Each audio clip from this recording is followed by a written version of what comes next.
تم زمین والوں پر رحم و کرم سے پیش آؤ، آسمان اور زمین کا پیدا کرنے والا تمہارے اوپر رحم اور کرم فرمائے گا۔ تم زمین والوں کے اوپر رحم کرم کرو۔ آسمان، آج کا دور کیا ہو چکا ہے؟ آج کا دور یہ ہو چکا ہے کہ اگر پڑوسی کے گھر میں آگ لگی تو لگی رہنے دو، ہم سے کیا مطلب۔ اگر پڑوسی کے گھر میں فاقہ ہو رہا ہے، کوئی بھوکا ہے، ہم سے کیا مطلب۔ اگر پڑوسی کو کوئی تکلیف ہے یا کوئی راستے میں پڑا ہوا، ہم سے کیا مطلب۔ کسی کا ایکسیڈنٹ بھی ہو جاتا ہے تو ہم اتر کے دیکھتے ہیں پہچاننے کے لیے، کہیں ہماری جان پہچان کا تو کوئی نہیں۔ اگر ہماری جان پہچان کا نہیں ہوتا تو ہم اسی وقت اپنی روڈ پہ اگر ہم نے رک کے دیکھ رہے ہیں اپنی کار یا اپنی موٹر سائیکل آگے بڑھاتے ہیں اور آگے کی طرف چلے جاتے ہیں۔ وہ انسان کتنا تکلیف میں، اس کو کتنا چوٹ لگی، شدید تکلیف میں، اس کا ہمیں کوئی ملال نہیں ہوتا۔ ہمارے جان پہچان کا نہیں، ہم چھوڑ کے چل دیتے ہیں۔ یہ بھی بہت کم لوگوں میں رہ گیا، ورنہ اب تو لوگ رکتے بھی نہیں ہیں۔ اگر کسی کا ایکسیڈنٹ ہو جائے یا کسی کو کوئی بے ہوش ہو جائے راستے پہ چلتے ہوئے، تو ہمارا آپ کا تو اب یہ معاملہ ہے، اگر پڑا بھی ہوا ہے تو ہم آپ دیکھنا پسند نہیں کرتے۔ کیوں؟ کیونکہ ابھی اس کو دیکھیں گے تو اس کو لے کے جانا پڑے گا، اس کی مدد کرنی پڑے گی۔ تو کیا فرمایا اللہ کے رسول نے؟ تم زمین والوں پر رحم اور کرم سے پیش آؤ، آسمان و زمین کو پیدا کرنے والا تمہارے اوپر رحم اور کرم فرمائے گا۔ رحم، کرم، قربانی یہ کری جائے تو اللہ تعالیٰ کے لیے خوشی کے لیے کی جائے۔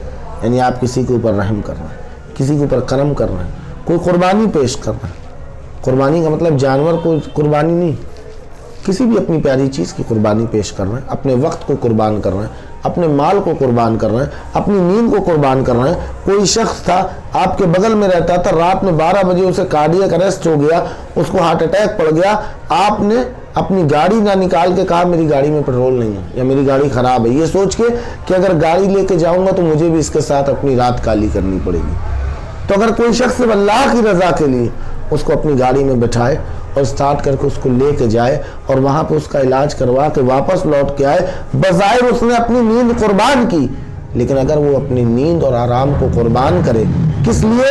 اللہ کی رضا کے لیے، تو الحمدللہ تو اللہ تعالیٰ بہت خوش ہوتا ہے۔ اس عمل سے اللہ تعالیٰ بندے کے بہت خوش ہوتا ہے کہ اگر آپ رحم کریں، کسی پہ کرم کریں، اپنا کچھ قربان کریں۔ اب جیسے آپ لوگ ہیں، مدرسے میں پڑھتے ہیں، اپنا وقت قربان کرتے ہیں، ذہن لگاتے ہیں، حفظ کرتے ہیں، ٹھیک ہے نا؟ تو کیا کر رہے ہیں؟ آپ اپنے وقت کو دے رہے ہیں نا، تو اللہ اس سے بہت خوش ہوتا ہے۔ آگے فرمایا سرکار غوث پاک رضی اللہ تعالیٰ عنہ کی ذات میں غریبوں، بوڑھوں اور کمزوروں کے لیے رحم اور کرم کا خاص قسم کا جذبہ اور طلب پائی جاتی تھی۔ غوث پاک صرف یہ نہیں تھے کہ ولیوں کے امام تھے، 40 سال تک عشاء کے وضو فجر کی نماز پڑھتے تھے، یہ نہیں تھا بڑے علم میں، ریاضت میں، مجاہدے میں بڑے برے میں، یہ ساری چیزیں تھیں، لیکن اس کے ساتھ غریب، مسکین، بوڑھے، کمزور، ان لوگوں کے لیے آپ کے دل میں ایک الگ تڑپ اور جذبہ ہوتا تھا۔ اس سے آپ کی روح خوش ہوتی تھی اور اس سے آپ کو ایک لطف ملتا تھا، آپ کو لطف ملتا تھا کسی غریب کی مدد کر کے، کسی پریشان حال کی پریشانی کو دور کر کے۔ حضرت عبداللہ جبائی کا بیان ہے، سرکار غوث پاک اکثر یہ فرمایا کرتے، میں نے اپنے سارے اعمال کا تجزیہ کیا۔ غوث پاک ہمیشہ یہ فرماتے تھے کہ میں نے اپنی پوری زندگی میں جو بھی عبادتیں کی، ریاضت کی، علم حاصل کیا، علم سکھایا، سب کچھ، ساری زندگی کے اعمال کا جب تجزیہ کیا، یعنی غور و فکر کر کے ساری نیکیوں کی چھان بین کی، تو اس نتیجے پر پہنچا کہ بھوکوں کو کھانا کھلانے اور دنیا کے ساتھ اخلاق سے پیش آنے سے بڑھ کر کوئی نیکی نہیں ہے اور نہ کوئی عمل ہے۔ اس سے بڑا کوئی عمل ہی نہیں کہ بھوکے کو روٹی کھلائی جائے۔ بھوکے کا مطلب بھوکا ہوتا ہے، بھوکے میں مطلب نہیں ہے کہ آپ اپنے مذہب کے بھوکے کو کھانا کھلائیں۔ ابھی دیکھیے جب لاک ڈاؤن ہوا تھا تو الحمدللہ بہت سارے لوگ روڈ پہ کھڑے ہو جا رہے تھے، کھانا، پانی، تمام تر پھل وغیرہ اور تمام نمکین، بسکٹ وغیرہ کے پیکٹ لے کے۔ کس لیے؟ وہ یہ نہیں پوچھتے تھے تمہارا کون سا مذہب ہے، وہ بس یہ دیکھتے تھے انسان ہے، یہ ہزاروں یا سینکڑوں میل کی دوری سے چلا آ رہا ہے، نہ اس کے پاس کھانے کے لیے کچھ ہے نہ پینے کے لیے کچھ ہے، وہ انسان دیکھ کے۔ ارے انسان تو چھوڑو، اگر تم جانور کو بھی پانی پلاتے ہو نا، اس کا بھی اجر کل قیامت کے دن تمہیں ملے گا۔ اگر کسی ایک جانور کو تم، حضرت فضیل بن عیاج رحمۃ اللہ علیہ، آپ کا اللہ کو یہی تو عمل پسند آیا تھا۔ آپ کیا کیا کرتے تھے؟ ڈاکو تھے، لیکن کیا کرتے تھے؟ شام کا وقت جب ہوتا تو آٹا لے کے جا کے مچھلیوں کو آٹا کھلایا کرتے تھے۔ بہت سارے ایسے واقعات آپ کو حدیث مبارکہ مل جائیں گی کہ جس میں پتہ چلے گا کہ اللہ تعالیٰ نے میری سخت پکڑ کی، لیکن میں نے ایک روز ایک کتے کو پانی پلا دیا تھا تو اللہ نے اس کے باعث میری بخشش اور مغفرت فرما دی۔ میں مچھلیوں کو چارہ کھلایا کرتا تھا اس کے باعث۔ تو اب اس کا مطلب یہ نہیں کہ ساری چیزوں کو چھوڑ کے مچھلیوں کو چارہ کھلانے لگے، یہ تو اللہ کے اوپر بڑا رحیم و کریم۔ کون سی ادا؟ آپ ہر نیک اچھا کام کرتے رہیے، اللہ کو پتہ نہیں آپ کی کون سی ادا، کون سی چیز اچھی لگ جائے۔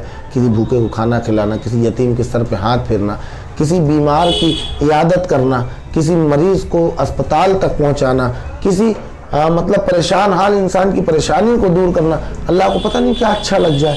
تو ہمیں ہمیشہ نیک اور اچھے کام کرتے رہنا چاہیے تاکہ جس سے اللہ تبارک و تعالیٰ الحمدللہ ہم پہ فضل و کرم فرمائے۔ تو کیا فرمایا؟ غوث پاک فرماتے ہیں جب میں نے اپنی پوری زندگی کی تمام نیکیوں کا تجزیہ کیا، چھان بین کی، تو اس نتیجے پہ آیا کہ بھوکوں کو کھانا کھلانے اور دنیا کے ساتھ اچھے اخلاق محبت کے ساتھ لوگوں سے پیش آنے سے بڑھ کر کوئی نیکی نہیں ہے اور نہ کوئی عمل ہے۔ غوث پاک فرماتے ہیں کہ میرے پاس دنیا بھر کے خزانے ہوتے تو میں دنیا کے بھوکوں کو کھانا کھلاتا رہتا۔ حضرت ابو عبداللہ محمد ابن خضر حسینی رحمۃ اللہ تعالیٰ علیہ سے روایت ہے، ایک مرتبہ سرکار غوث پاک کی نظر ایک پریشان حال فقیر پر پڑی۔ کیا پڑی؟ غوث پاک کی نظر ایک بار ایک پریشان حال فقیر پر پڑی۔ ایک انسان کو اس حالت میں دیکھ کر آپ کا دل تڑپ اٹھا۔ کس کو دیکھا؟ ایک پریشان حال فقیر کو دیکھا۔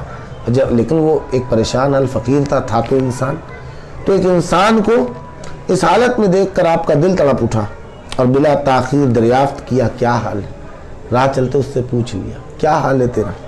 فقیر نے دکھی دل کے ساتھ کہا مجھے دریا کے اس پار جانا تھا لیکن میرے پاس پیسے نہیں تھے اور ملا نے میری مجبوری جاننے کے باوجود مجھے کشتی پر بٹھانے سے انکار کر دیا، جس سے میرا دل ٹوٹ گیا ہے۔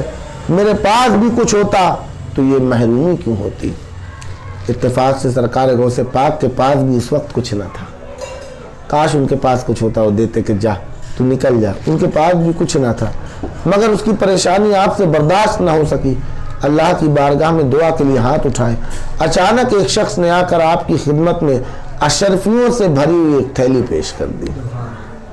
آپ بہت خوش ہوئے اور فوراً اس فقیر کو بلا کر فرمایا لو یہ تھیلی لے جا کر ملا کو دے دو اور کہہ دینا کہ اب کبھی بھی کسی فقیر کو کشتی میں بیٹھنے سے انکار مت کرنا۔ پوری تھیلی دے دی کہ اب کوئی بھی فقیر آئے تو اس کو بٹھانے سے انکار مت کرنا۔ قاضی القضاء حضرت ابو نصر رحمۃ اللہ تعالیٰ علیہ بیان فرماتے ہیں میرے والد گرامی شیخ عبد الرزاق رحمۃ اللہ علیہ نے مجھ سے بیان فرمایا کہ ایک مرتبہ سرکار غوث پاک حج کو تشریف لے گئے۔ جب قصبہ عاجلہ کے قریب پہنچے تو آپ نے قیام کا ارادہ ظاہر فرمایا اور خادم کو حکم دیا کہ اس قصبے میں جا کر معلوم کرو کہ یہاں سب سے زیادہ غریب اور پریشان کون ہے۔ کیا کہا؟ جاؤ پتہ کرو سب سے زیادہ غریب اور پریشان کون ہے۔ جب سرکار غوث پاک نے سب سے غریب مسلمان کا مکان معلوم کروا لیا پھر آپ اس غریب کے مکان پر تشریف لے گئے۔ سبحان اللہ۔ دیکھا کہ ایک بوسیدہ مکان ہے، پرانا سا ٹوٹا پھوٹا سا مکان ہے اور ایک بڑے میاں اور ایک بڑھیا اور ایک لڑکی موجود ہے۔ اسلامی طریقے کے مطابق سب سے پہلے سلام کر کے ان بڑے میاں کے اس ٹوٹے ہوئے مکان میں ٹھہرنے کی غوث پاک نے اجازت طلب کی اور پھر اسی ٹوٹے مکان میں ٹھہرے۔ جب مسلمانوں کو یہ معلوم ہوا کہ پیروں کے پیر بے سہاروں کے سہارے سرکار غوث پاک تو ایک غریب مسلمان کے گرے پڑے مکان پر ٹھہرے ہوئے ہیں، پھر تو صوفیوں، عالموں، پیروں اور بڑے بڑے مالداروں اور دوسرے عوام کی سرکار غوث پاک کی بارگاہ میں بھیڑ لگ گئی۔ اس علاقے کے جتنے بڑے بڑے صوفیاء تھے، بڑے بڑے علماء تھے، بڑے بڑے مال و دولت والے تھے، سب وہاں پر اس بوڑھے کے یہاں پر بھیڑ لگ گئی اور سرکار غوث پاک سے عرض کیا گیا کہ یا تو آپ ہمارے یہاں ٹھہریں یا کسی دوسری جگہ ٹھہریں، یہاں تو آپ کو تکلیف ہوگی۔ مگر سرکار غوث پاک نے کسی کی بات نہ مانی اور اسی غریب مسلمان کے یہاں ہی ٹھہرے رہے۔ آخر میں اسی غریب کے گھر پر لوگوں نے سرکار غوث پاک کو نذرانے پیش کرنا شروع کر دیے، اور آن کی آن میں سرکار غوث پاک کی بارگاہ میں مال و دولت کے ڈھیر لگ گئے۔ خصوصاً وقت کے پیروں اور عموماً مسلمانوں کو سرکار غوث پاک کے اس رحم و کرم کے بھرپور عمل سے سبق لینا چاہیے کہ جب سرکار غوث پاک اتنی عظیم شخصیت کے مالک ہوتے ہوئے ایک پریشان کے یہاں قیام فرمانے میں کوئی شرم محسوس نہیں کی، اور سرکار غوث پاک رضی اللہ تعالیٰ عنہ کی عظمت اور شان کو کوئی نقصان نہیں ہوا، تو پھر کسی اور کو یہ خیال کرنے کا کیا حق پہنچتا ہے کہ وہ شخص یہ سوچے کہ عزت تو کسی مالدار کے ہاں یا کسی اچھی جگہ پر ہی ٹھہرنے پہ ملتی ہے۔ آج کل کے پیروں کے لیے کہا گیا، آج کل کے صوفی اور بڑے علماؤں کے لیے کہا گیا کہ غوث پاک جو ولیوں کے امام ہیں، پیروں کے پیر ہیں، ان کو شرم محسوس نہیں ہوئی، انہیں تکلیف نہیں ہوئی ایک غریب کے گھر میں۔ آج کل ہم لوگوں کا طریقہ کیا ہوتا ہے کہ اسٹیشن سے جیسے اتروں تو کار لگی ہونی چاہیے، جب گھر پہنچوں تو بہت اچھا انتظام ہونا چاہیے، وضو کروں تو گیزر کا گرم پانی ہونا چاہیے، ناشتے میں یہ لیتے ہیں، کھانے میں یہ لیتے ہیں، پینے میں یہ لیتے ہیں، تو اس طریقے سے پورا کا پورا ایک مینو چارٹ بن جاتا ہے۔ تو غوث پاک کو اگر دیکھیں جو ولیوں کے امام ہیں، ان کی زندگی کا کیا طرز عمل ہے۔ فرمایا بہرحال غریب نوازی کا یہ بہت بڑا مجارہ ہے۔ حضرت شیخ عبداللہ ابن سویب رحمۃ اللہ علیہ کا بیان ہے کہ سرکار غوث پاک غریبوں، کمزوروں اور مسکینوں سے بے پناہ محبت کرتے تھے، اور اکثر فرماتے تھے کہ امیروں سے تو سبھی محبت کرتے ہیں، بیچارے غریبوں کا کون حال پوچھنے والا ہوتا ہے، کیا میں بھی ان غریبوں سے محبت نہ کروں؟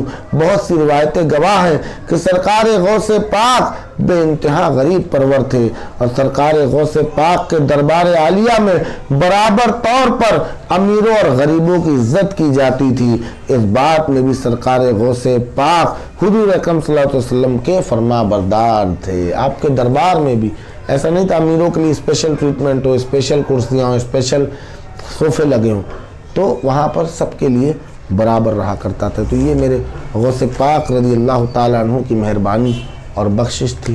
اللہ تبارک و تعالیٰ ہم سب کو اس پہ عمل کرنے کی اور دوسروں تک اسے پہنچانے کی توفیق عطا فرمائے۔ وما علینا الا البلاغ، استغفر اللہ ربی من کل ذنب واتوب الیہ، حق لا الہ الا اللہ محمد رسول اللہ صلی اللہ تعالیٰ علیہ وسلم۔